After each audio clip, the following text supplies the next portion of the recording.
दोस्तों, welcome to new video. तो आज की वीडियो काफी ज्यादा इंटरेस्टिंग होने वाली है। वीडियो को अंत तक जरूर देखें। गाइस, वीडियो स्टार्ट करने से पहले मैं आपको बता दूं कि आपने अगर हमारे पहले वाली वीडियोस नहीं देखी है, जिनमें हमने इलॉन मस्क, बाबा साहेब अम्बेडकर, सिंधुताई सबका ऐसे ही महान व्यक्तियों के बारे में हमने वीडियो बनाई हुई है। अगर आपने वो वीडियो नहीं देखी है तो मैं ऊपर आई बटन में उसकी लिंक प्रोवाइड कर दूंगा, जरूर जाके वीडियो वॉच। अगर आप चैनल पे नए हैं तो अभी चैनल को सब्सक्राइब करें ताकि ऐसे ही अमेजिंग वीडियोस आती है सबसे पहले आपसे। बिना किसी देरी के लेट्स स्टार्ट द वीडियो।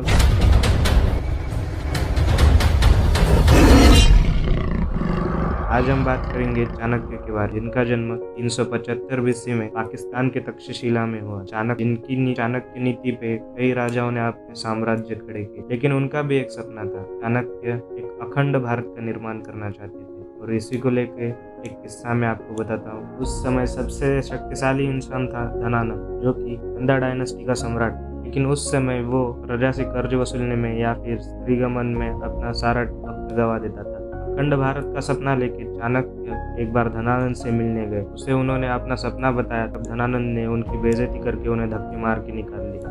अब चाणक्य क्या करते, गुस्सा हो गए और उन्होंने शपथ ली कि धनानंद, जब तक मैं तेरा साम्राज्य खत्म ना कर दूं तब तक मैं अपनी शिखा नहीं बांधूंगा। और इससे अपनी शपथ को लेकर वो वहां से निकल गए। अभी चाणक्य ने शपथ तो ले ली, लेकिन अभी करते क्या, ऐसे ही घूमते घूमते एक जंगल में उन्हें एक बालक मिला। तभी उन्होंने निश्चय लिया कि इसी बालक को वो भारत का सम्राट बनाएंगे।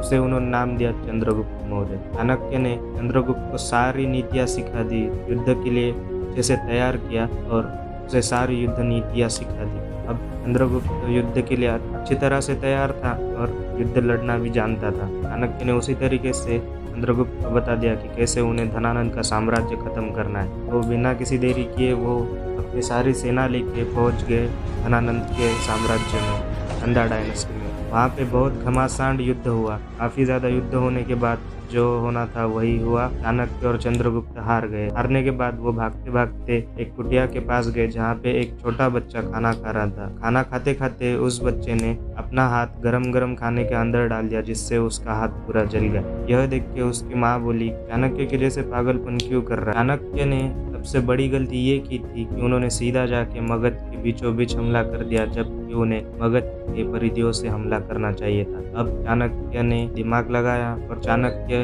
और चंद्रगुप्त दोनों भी अभी तैयारी करने में जुट गए। चाणक्य ने सबसे पहले विष कन्याओं की सेना तैयार की। ऐसे बहुत सारे काम थे कि जो चाणक्य ने पहली बार किए थे। विष कन्याओं का काम भी पहली बार ही हो रहा था। विष कन्या ऐसी कन्याएं थी जो थोड़ा जहर रोज पी के खुद को तैयार करती थी और राजाओं को जहर देकर उन्हें मार देती थी। इसी के साथ चाणक्य ने एक और काम किया। चाणक्य ने जासूसों की सेना बना दी। चाणक्य धनानंद की और उसके सेनाओं की जासूसी करवा। इसके बाद चाणक्य ने एक और तरीका आजमाया। चाणक्य गाँव में जाकर बताने लगे कि आप चंद्रगुप्त मौर्य का साथ दो। इसी तरह चाणक्य ने चंद्रगुप्त को किसी तरह से धनानंद की सेना में शामिल कर दिया। फिर चंद्रगुप्त धनानंद की सेना को अंदर से खोखला करने लगे। कभी कुछ अफवाह फैला के उनके सेनाओं में झगड़े करवा देते थे, कभी वो खाने में जहर दे देते। इसी तरह से धनानंद की काफी ज्यादा सेना अभी दुर्बल हो गई थी। चाणक्य ने एक और काम किया था। उन्होंने अभी तक सिकंदर को भारत में आने नहीं दिया था। सिकंदर पूरी तरह से भारत में घुस नहीं पाया था अभी, और चंद्रगुप्त अपनी पूरी सेना लेकर मगध पे हमला करने के लिए फिर से निकल गए। और इस बार वो धनानंद के पूरे साम्राज्य को उखाड़ने वाले थे। फिर युद्ध शुरू हुआ। काफी घमासान युद्ध हुआ और धनानंद का पूरा साम्राज्य तहस नहस हो गया। इस बार चाणक्य और चंद्रगुप्त दोनों काफी ज्यादा खुश हुए और खुशियां मनाने लगे, क्योंकि उन्होंने धनानंद के पूरे साम्राज्य को खत्म कर दिया था, जड़ से उखाड़ दिया था। यहाँ पे चाणक्य की शपथ पूरी हुई और उन्होंने चंद्रगुप्त मौर्य को भारत का सम्राट बना दिया। उन्होंने अखंड भारत का निर्माण किया और अपनी शपथ पूरी की। चाणक्य एक विद्वान पंडित। एक बार एक किस्सा है कि चाणक्य के घर पे